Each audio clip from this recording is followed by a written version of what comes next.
is Sharing the Fire 2023.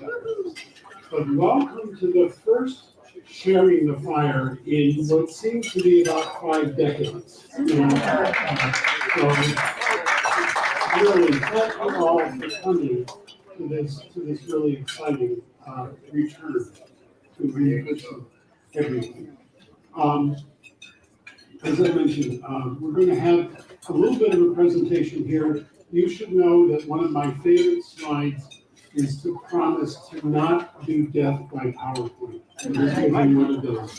There will be some slides, but you will see most of them have very good modeling at all. My name is Jim Delay, and I am the president of Northeast Storytelling.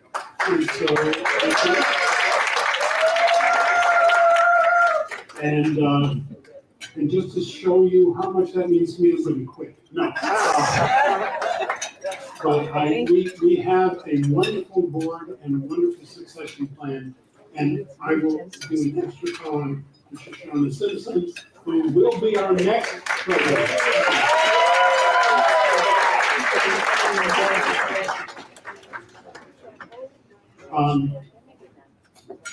We talk about what is a storyteller's nutshell. And the storyteller's nutshell is when you tell the whole tree, right? But this is real nutshell. It's been a really good year. All right. And next year will be even better. So, first of all, you should know that there are people we actually pay to help make all this happen. And first and foremost on the list is Katie Knudsen, who is our executive director.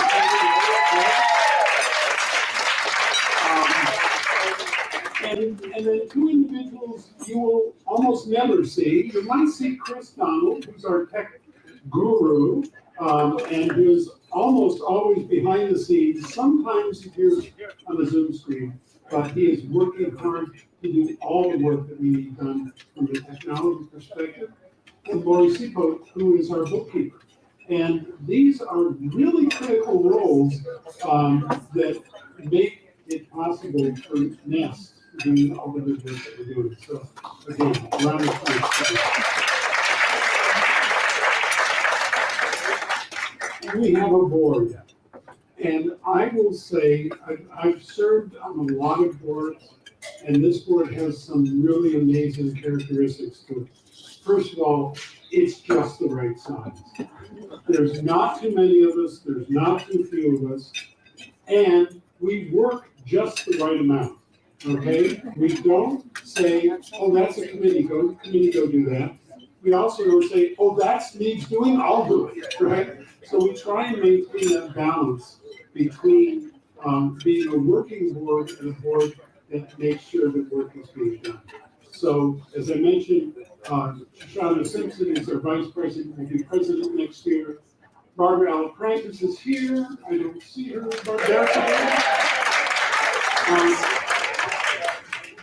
I drove from Syracuse to be here, which an electric car takes 9 hours. Chris Riedel lives 2 hours to the west of me, so she is not here, but she is our treasurer. And then the others are here. Norma Leventhal, who is also, of course, one of the co-chairs. Denise Page and Denise, and the 2 board members who came in after Denise, Mike Isco and Mike Perry. And I just want you all to know that if you should like to join the board, we would love to have you, but you have to change your name to Mike, because it's much easier that way. Okay. That was the biggest slide you see. I've got 2 slides to talk about numbers. I like to speak extemporaneously, except when it gets to numbers, because then I always screw up. So the first thing to know is we have a strong membership. We have 215 members, of whom almost all of you are individual members. Right? And that's a good size for an organization. Could we grow? Sure, we could grow. Do we need to grow? No, we don't, from a fiscal perspective, right? Can we grow our mission? Yes, we're going to be talking about that. But we're a good, solid size. We've got 6 lifetime members. And right now, it's no longer useful for me to think about becoming a lifetime member. But we do have 6, and we have 7 organizations that are members. So again, thank you all for being members of this really wonderful organization.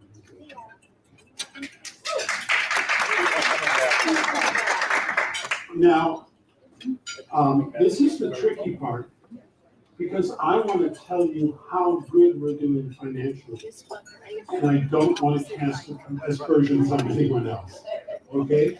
But we are doing really well financially. That doesn't mean we don't treasure the donations and membership fees that you make to us. We do, we depend on them. But we are running in the black. And you can see the specific numbers up there. We have over $100,000 in our cushion. Wow. And that is just, if you've looked around the landscape of storytelling organizations, that's a pretty remarkable feat. It means that we are going to be doing some things this year that dip into that cushion, because the cushion is not just there to lay upon, right? The cushion is there to give us the flexibility to try new things. When you try new things, if you're really doing a good job, not all of them work. That's the idea. And so we know that we are going to dip into the red next year. We don't know by how much, but we do know that everything we do, we will be trying to make it self-sustaining. That's our goal, that's our mission. But we are fortunate enough, we're privileged enough to have that cushion to let us experiment and let us try. So we're going to be doing that, and you're going to hear about that in a few moments, what some of that is here. Okay, so here are the programs that we're going to have. And I'm going to invite each one of these people to come up one at a time to this night. And now I tell you, well, I told you at the board meeting, but excuse me. We can do the other thing first. All right, let's do the other thing first. That gives you another 3 minutes. And we're going to do the other thing that involves you. So,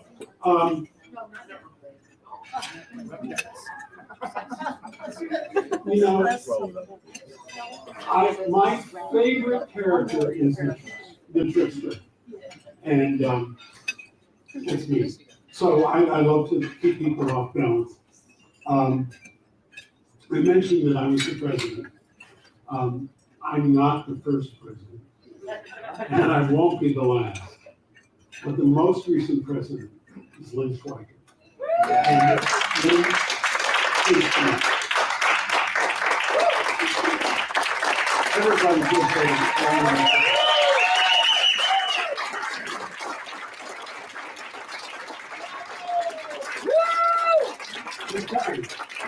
let me say this, you know, not unlike some other political president for everything that's going on because they're the president, and I will break that tradition and say I stepped into a wonderful, wonderful organization because of the hard work of this person, and so we really appreciate it. So I'm going to read this, and then we're going to embarrass. Okay, so just get ready. Okay, so this says celebrating story and creating community in recognition of her many years of service, dedication, support, and leadership. Director from 2013 to 2020 and president from 2020 to 2022. Presented with heartfelt gratitude.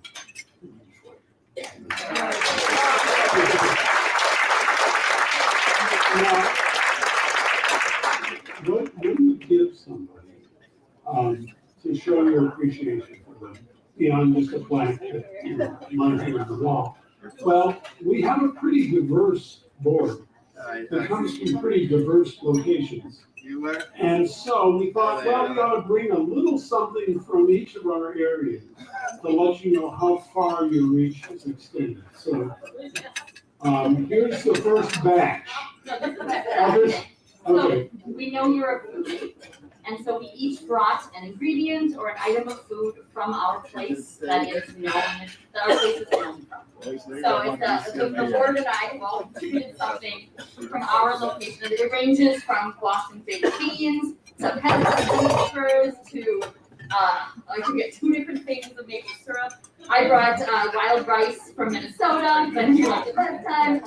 And Jim, you brought a bunch of. I just have to have fun. So Syracuse, New York, where I'm from, is home of a tremendous barbecue place, and it wins national awards, which you wouldn't think would happen in Syracuse.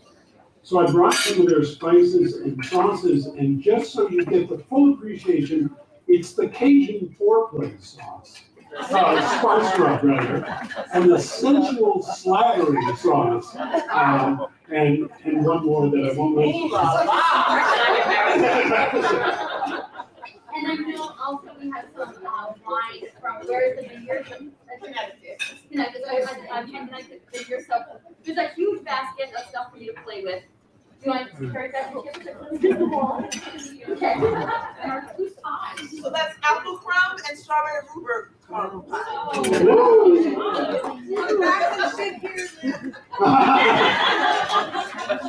You like my plaque?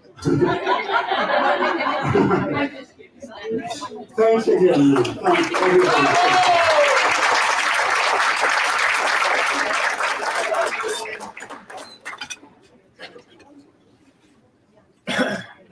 Okay, so one of the real hallmarks of a successful president is to know how to pass the baton, how to delegate. So here are we're going to hear today about our new storytelling training program.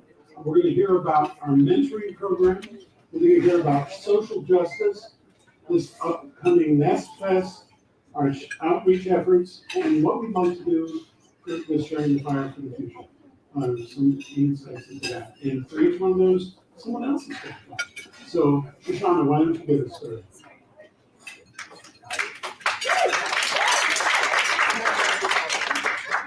Next slide.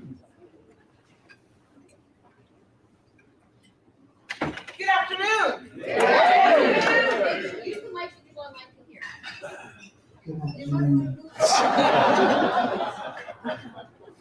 Okay, I'm not sure where to position myself. The shadows. Upright. All right.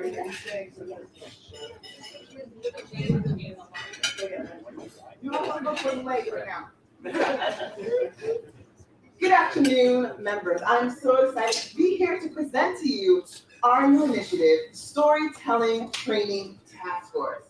Because the results are in. We sent out a survey and we asked you guys, what do you want? And a lot of you said that you wanted some training to help you grow and to expand as storytellers. And so that is what we did. So we formed that board, and all the committee members, I want to want to thank the members so much. That's Joe Radner, Fran Stallings, Barbara Elaprantis, Kathleen Santo Pietro, I hope I said that right. Lee Ellen Marvin, Andy Davis, Mike Perry, and Gail Herman. These phenomenal people have come together to help put together a storytelling training that's going to be amazing for new storytellers right now, and then we're going to go into the intermediate and then advanced to help the members become better storytellers. The advanced ones to continue to learn, and then the new members that come in, they know where to start and how to grow and be proficient in our amazing storytelling arts. So by the end of the year, we will be releasing the first of 8 videos, starting with video basic training, and that'll be getting started, crafting stories, story structure, presenting, and so on.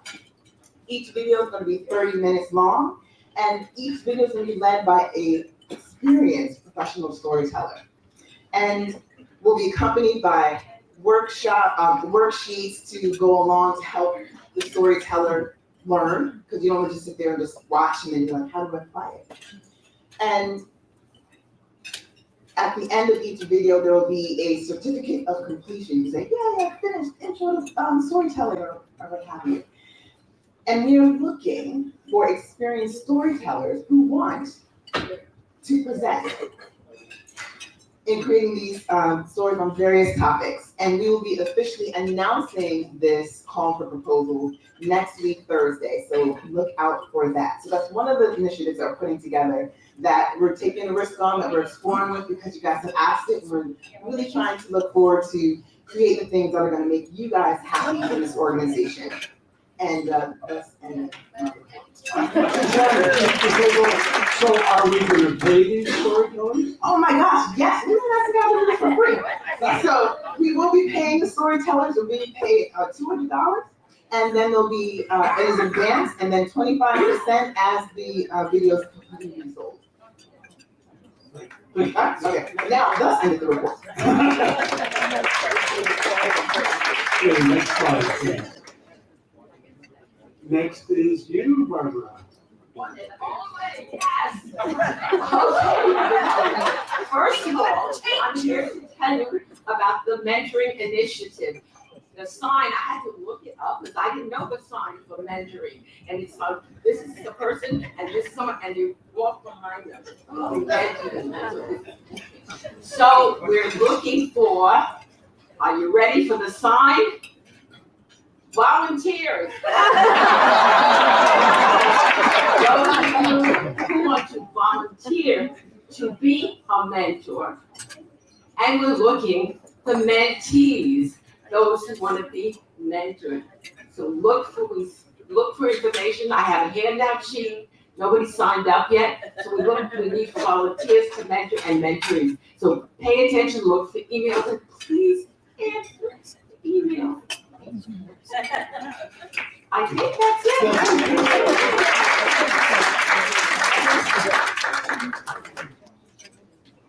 Now Denise Page is gonna talk to us about social justice.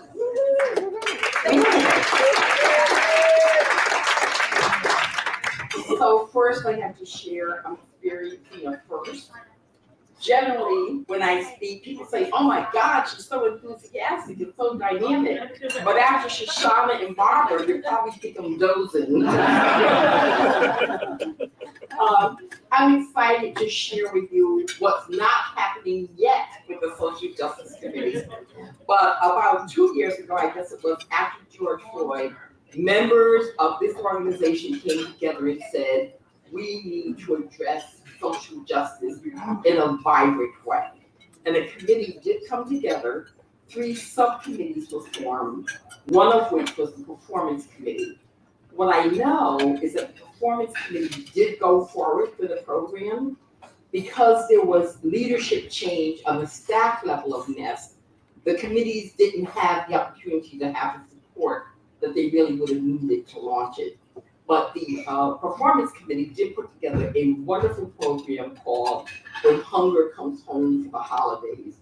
It was Thanksgiving weekend. I don't know what year this is, so I can't tell you what year that was. But it may be still live out there on the internet somewhere. A wonderful, wonderful program. And donations were raised and given to an organization that Heather probably remembers the name of. But what I do want to share is that going forward, and I do see people who are on that committee, just want to raise your hands to get a sense of those who brought that to life. Yeah. So thank you for that work. And we did get a lot of really positive feedback from the community. We are going forward. We will be canvassing our current members to find out when it makes sense to convene again and plan and support the 2 committees that didn't have the opportunity to do what they had in mind. And we invite all of you, any of you, to come on board and join us in this very important work. I'm so proud to be a part of an organization that is proud to put their stance on the need and the value of social justice forward in our front. So hope you'll join us. Thank you.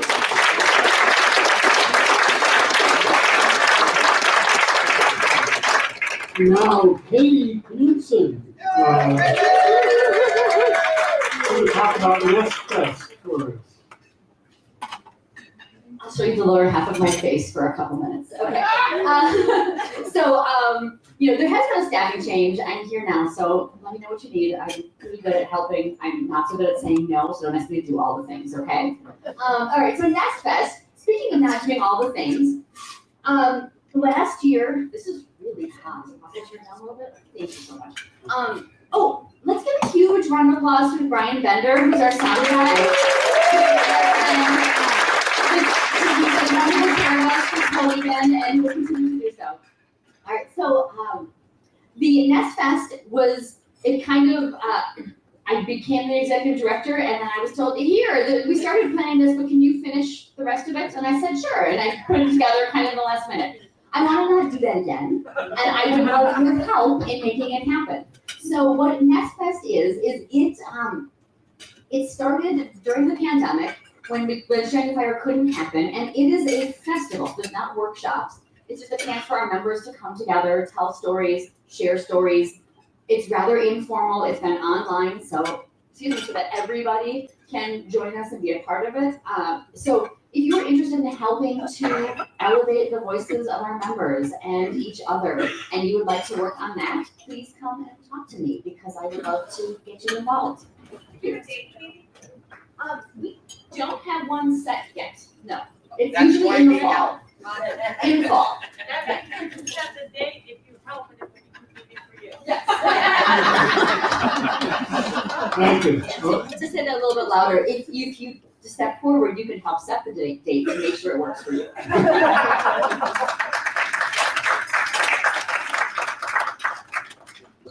And now, since she did such a good job at her first one, we're asking Shoshana to come back and talk to us about outreach. Hello again. So the outreach committee. So we had a lovely presentation by Admiral here, talking about changing how things are done, expanding, being more welcoming. And as the outreach committee, we need your help so that we can do that. We have an amazing organization, and we have new storytellers who are coming up and wanting to know what storytelling is. I don't know about you guys, but when I go to tell someone that I'm a storyteller, for some reason they think I get on the stage and read a book. I'm not story reading, but whatever. So we need help in the outreach committee. Right now, it is myself and Barbara Alaprantis, and there's only so much we can do. I would love to see our organization to have more of a social media presence, maybe do some meet and greets online, maybe in person, but there's only so much to do on our own.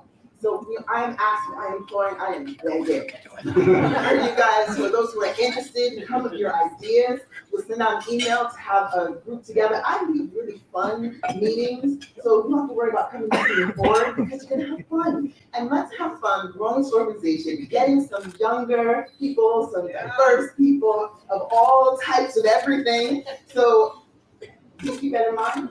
Look out for the email. Thank you guys so much. I look forward to seeing you all on the outreach committee next time. All right.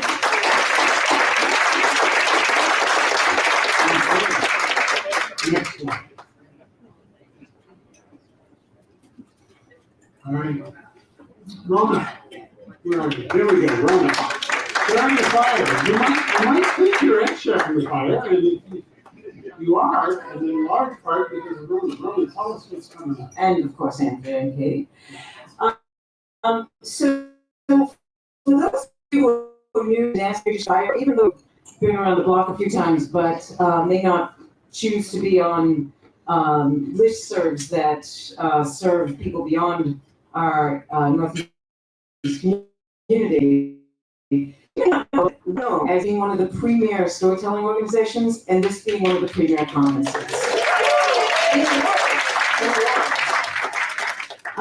I've had people from all over the country and beyond who have said, "Oh yeah, Sharing the Fire. Oh yes, I heard about you guys. You guys are the cream of the crop."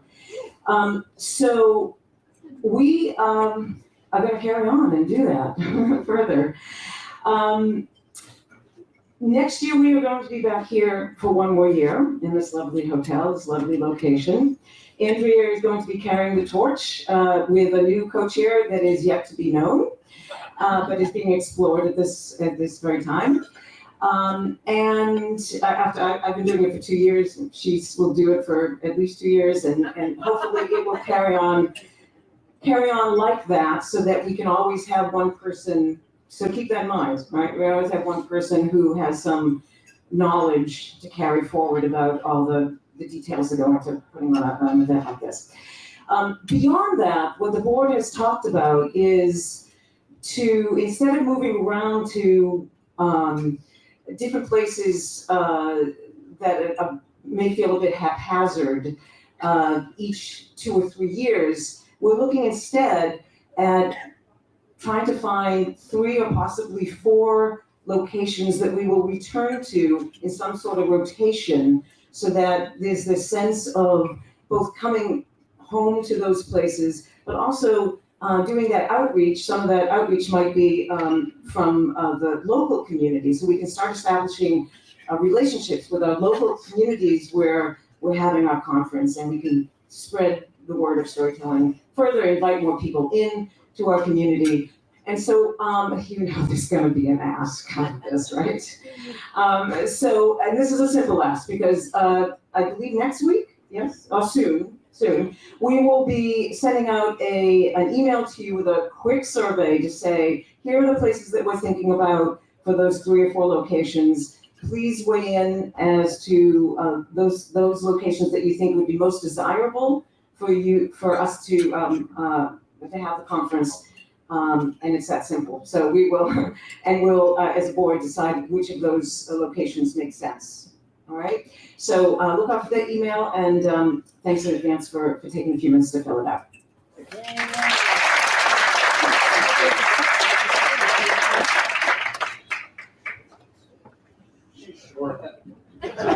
Oh, I got this. Okay, I think we're ready for our last slide.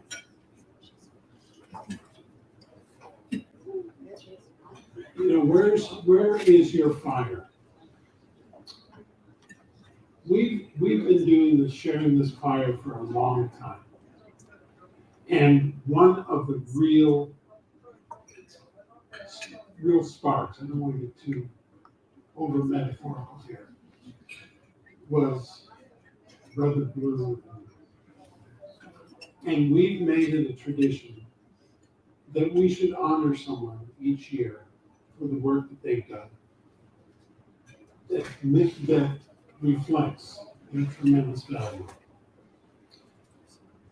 I would like to call up Robert Smith, who is going to make that introduction and announcement.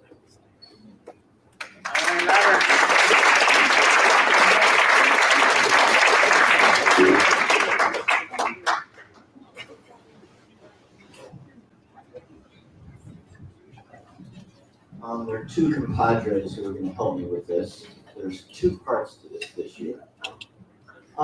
First, there have been lots of questions about Ruth, and we will get to that in a second. And then there is, who is the person this year? That comes after an update about Ruth. Both of these people, and what this award is about, are, in my opinion, epitomized by this poem, which I dearly love. And sometimes it is easier for me to communicate with a poem than try to organize my own thoughts. And this is called A Blessing by James Wright. Just off the highway to Rochester, Minnesota, twilight bounds softly forth on the grass, and the eyes of those 2 Indian ponies darken with kindness. They have come gladly out of the willows to welcome my friend and me. We step over the barbed wire into the pasture, where they have been grazing all day, alone. They ripple tensely, they can hardly contain their happiness that we have come. They bow shyly as wet swans. They love each other. There is no loneliness like theirs. At home once more, They begin munching the young cups of spring in the darkness. I would like to hold the slenderer one in my arms, for she has walked over to me and nuzzled my left hand. She is black and white. Her mane falls wild on her forehead, and the light breeze moves me to caress her long ear that is as delicate as the skin over a girl's wrist. Suddenly, I realize that if I were to step out of my body, I would break into blossom. These three individuals that we're about to talk about have made many of us blossom. And with their kindness and their tenacity, craziness, and just being wonderful human beings. Laura Packer is now going to talk a little about Blue and Ruth. I don't know what you mean about being all short. Thank you, Robert. So, once upon a time ago, a nickel and a dime ago, there was a storyteller. And Brother Blue was light and life and passion and story personified. Who here has, in some way or another, been influenced by Blue? Just hold up your hand. Now, if you don't know who this is, just take a look around this room. Thank you. Now, no one can be that full of fire and story and art and magic without a little bit of help. And Brother Blue's help for most of his life was his wife, Ruth Edmonds Hill, a scholar in her own right, and the person who would say, "Maybe you gotta eat," and who would do things like pull him along so he might get someplace only 5 minutes late. 5? Occasionally. Brother Blue and Ruth Hill were parents to many of us, teachers, models, and friends. And without them, this right here and right now would not be happening. Not just this moment, but this conference, and many of us would never have found this path. Now, Brother Blue left this world to tell stories and probably talk St. Peter's Pier off in 2009, and we miss him still. His wife, Ruth, is still here. Now, as any of us age, our bodies begin to complain. Our bodies grow tired. Our minds sometimes do too. Ruth is still herself. She is funny and loving. She listens to classical music. She is sometimes not necessarily here. She's not as well grounded as she used to be.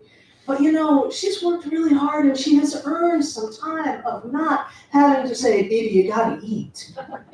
She's earned some time to rest. Ruth is in a skilled nursing facility. I saw her the day before I came here. She was delighted to see me and delighted to know that we were all going to gather. For those of you who don't know them, hold in your hearts just a moment the feeling of warmth that you get when you know you were loved. That is Ruth and Blue. I'm almost done, Robert. I know, I gotta hurry up. So before I step away, I just wanted to invite us all to make this space even more sacred than it already is. Brother Blue said that wherever storytelling happens, it's God talking to God. It is a sacred, holy thing, and so it is. And Blue would make that even more sacred so we would all know that we were part of making it holy, because we are. Without all of us, it doesn't happen. So Blue would tell us to go like this.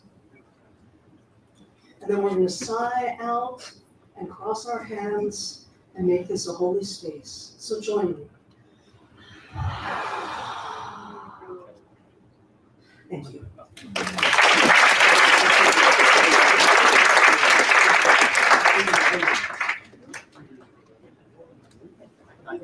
Got it. One more thing before we move on. There, in the bookstore now, there is a table in the middle of the room. On that table are mugs that one day when Laura and I were organizing the apartment, I guess is a good way to put it. I said, what do you think we should do with all these mugs that they're stacked up on the stove? They're here. They were in their apartment. They're there for people who have known him and who've been loved by him. And also, there's a tray. We have found 100 and something more, I'm sure, to come, butterfly nets. They're there for people to go find, and so that you can carry them with you going forward. The last piece is those of you who don't know Brother Blue as a storyteller. Okay? There are 2 CDs. I'm sorry, it's not an MP3, but you can do it yourself. Of Street Cat and True Life Adventures, of the 2 CDs that he did. And there's a basket. Take what you want. These are for the people who do not know him as a storyteller. And put a donation, as generous as you can be, in the basket that is there, so that you will know him if you don't already. Now, Elisa and I have, what are we doing? Let's see, something about praising somebody and, how much? Speak up, Robert. Oh, I'm sorry. This is, anyway. We're getting ready to praise somebody, and I asked you to help me, right? What happened when we asked people to join in? Who joined in to make this happen? Well, we asked people who were already Blue and Ruth award recipients, and we got 12 letters of recommendation or support. And yeah. who are we Why are we nominating? nominating, Robert? Well, We need another poem. Stop it won't work here.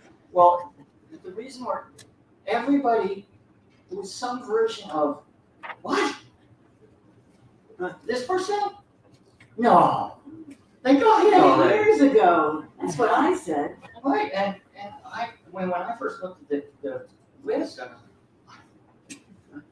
and That's what most of the nominators said. What? they also said, shooting, slam dunk. Like some of the library books on my bedside table, long overdue. And I agree, this one is long overdue. Oh yeah.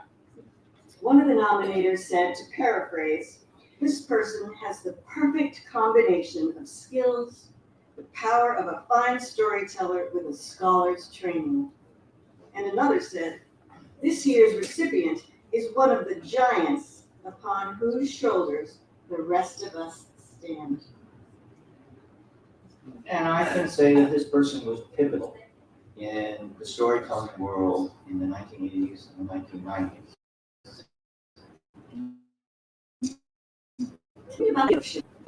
Yeah, I've heard stories of some radio show. I think it was supposed to be for kids, but it turned out that more adults listen to it than kids. That's the story I'm hearing.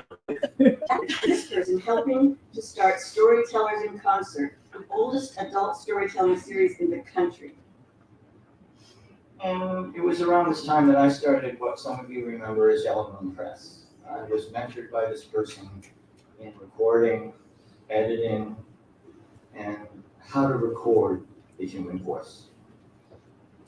Their next accomplishment was starting the New England Storytelling Center.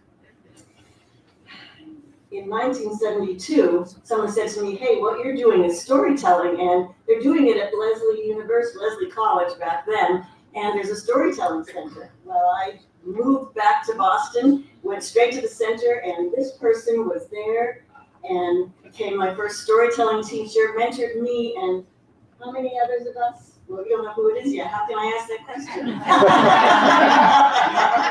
But let us know that our skills were so unique and perfect just the way we were. And one of the things that was created out of the Storytelling Center is where we are right now, 42 years later. All right? And I would like to ask those people who wrote letters to, for supporting this, if they would come forward, please, at this point. Not everybody And is not here. everybody's here, but all of you who wrote letters of support. Okay?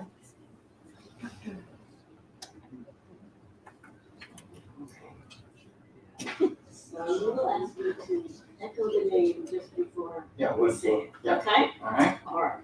So all of their work is related to storytelling in a very deep way. From their PhD in folklore to their work over the last couple of decades in suicide prevention. For this work, they have drawn on the most crucial skills of being a good teller, a very deep listener, a great coach and counselor, and the ability to help someone else develop a healing story. Furthermore, as Brother Blue and the Ruth Hill Award is, in recognition of this recipient's extraordinary commitment and efforts to promote a broader understanding of the art of storytelling and the support of storytellers in the development of their art, we can think of no one, and I mean no one, who embodies this more. In short, it is time that we honor and say thank you to Leah and Marvin!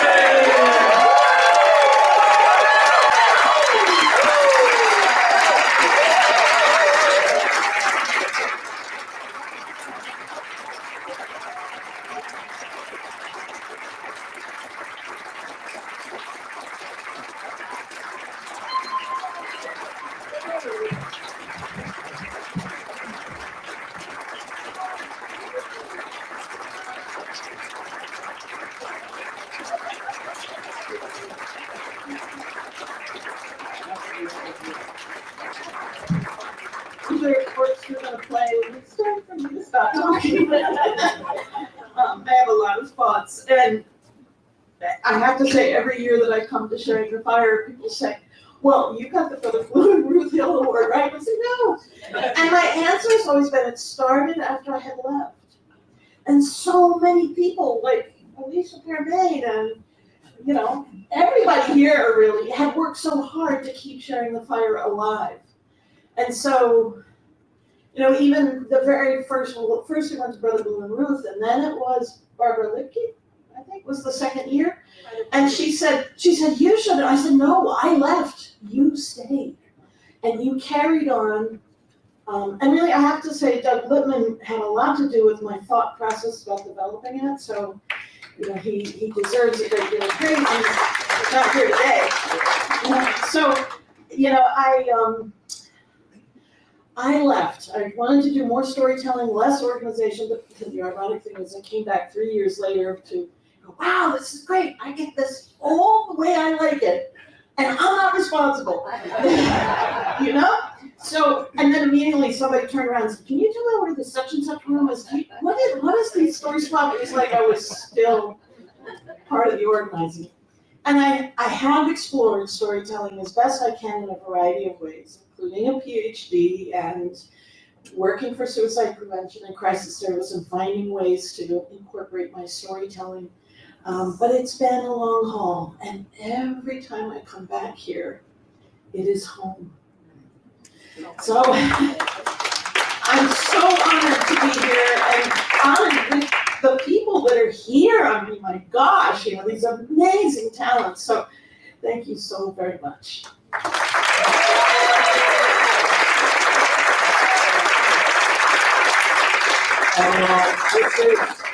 This is a little something that I found on a shelf in Ruth and Blue's apartment.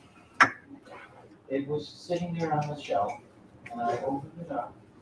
I don't know if you have your earrings at all. I do, they may be closed up right now. Oh, so sweet, thank you, Brother Blue. Yeah, once I admired a pin on Brother Blue's lapel, and he said, oh, and I hugged him, and it kind of stuck to me. And he said, well, then this is for you, and he took it off and put it, and then I went around the corner to another workshop at Sharing the Fire, and I said, Ruth, look, he said, she said, did it get stuck to you? And he gave me, I said, yeah. So, yeah, those of you, Brother Blue, there were many times when I considered him to be my storytelling godfather. You know, just that inspiration, that passion, that fire. But then people like Laura and Robert who worked so hard to bring Brother Blue and Ruth to the forefront in a way that, you know, this community back in the day, he was there year one, and he often confused people and scared them out because of his passion, right? And people didn't understand how he was where he was. And I think of Laura and Robert and a few others who really said, no, this is, Brother Blue is, you know, we need to worship this man because of that fire. Thank you so much. Thank you.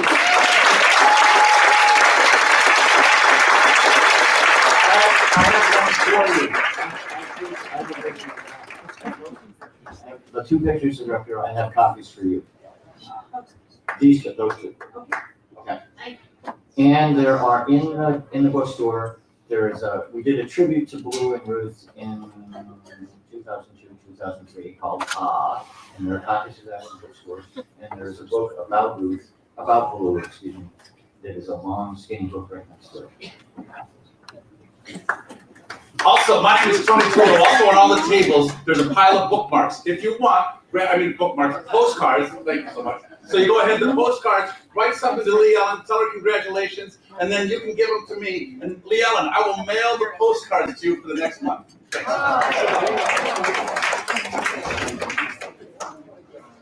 Okay.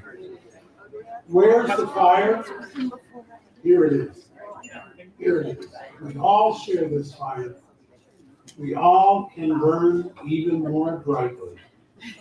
And I invite you to stay and join our community in a deeper way, in a brighter way, in a warmer way, and bring this fire to the rest of the world. Have a great Sharing the Fire. We'll see you next week.